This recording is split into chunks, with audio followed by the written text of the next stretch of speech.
Hi friends, is sorry cinema bus அப்டேட்டில் ஒரு லேட்டஸ்டான ஒரு எக்ஸ்க்ளூசிவான ஒரு அப்டேட்டோடு வந்திருக்குங்க. கொஞ்ச நேரத்துக்கு முன்னாடி சன் பிக்சர்ஸ் இப்போ அஃபிஷியலாகவே ஒரு ட்வீட் ஒன்று போட்டாங்க. அப்டேட் டுமாரோ அப்படின்றத சொல்லிட்டாங்க. இதன் மூலியமாக நாளைக்கு கூலி படத்தோடைய ஒரு மேசிவான ஒரு அப்டேட் ஒன்று வரப்போகுது.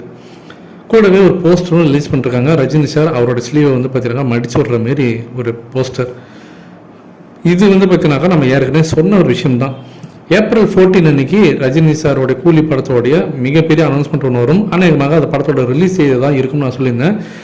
நான் ஏற்கனவே 2 நாளாக நான் சொல்லியிருந்தேன்.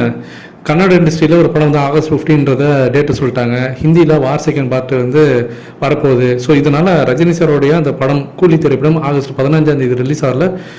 தேட்ரு வாங்குறதுல கொஞ்சம் ஸ்க்ரீன் கவுண்டில் பார்த்தீங்கன்னாக்கா பிரச்சனை வரும். அதுக்காக ஸ்மூத்தாக போய் பேச ஆரம்பிச்சிட்டாங்க.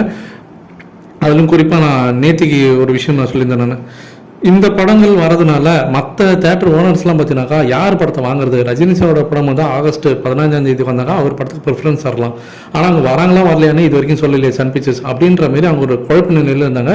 சன் பிக்சர்ஸுக்கு ப்ரெஷர் கொடுக்க ஆரம்பிச்சிட்டாங்க. நீங்கள் வரீங்கனாக்கா டேட்டை சொல்லுங்கள், இல்லைனா நாங்கள் மற்ற படத்தையாவது புக்கிங் பண்ணுவோம் அப்படின்ற மாதிரி அவங்க சொன்னாங்க. அவங்களுக்கு ப்ரெஷர் இருக்குது.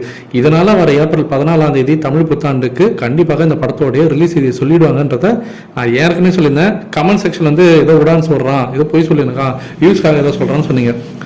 இப்போ சன் பிக்சர்ஸ் அஃபிஷியலாக ட்வீட் போட்டாங்க, நாளைக்கு அப்டேட் வருதுன்னு சொல்லிட்டு. ஸோ இனிமேட்டு சன் பிக்சர்ஸ் இனிமேலும் அதை டிலே பண்ண மாட்டாங்க தான் எனக்கு தோணுது. எவ்வளோ சீக்கிரமாக விடுவாங்களோ அவ்வளோ சீக்கிரம் ரிலீஸ் செய்தி அனௌன்ஸ்மெண்ட் பண்ணுறாங்க. இனிமேட்டு அந்த ப்ரொமோஷன்ஸ் அந்த ஹைப்பை கொஞ்சம் கொஞ்சமாக அப்படியே கிரியேட் பண்ண ஆரம்பிச்சிருவாங்க தான் அப்படி தோணுது. நாளைக்கு என்ன மாதிரியான அப்டேட் தரப்போகிறாங்கன்றதை நம்ம வெயிட் பண்ணி பார்ப்போம். நீங்கள் எந்த அளவுக்கு இந்த அப்டேட்காக எதிர்பார்த்து காத்திருக்கீங்க அப்படின்றது மறக்காம கீழே சொல்லுங்கள் ஃப்ரெண்ட்ஸ்.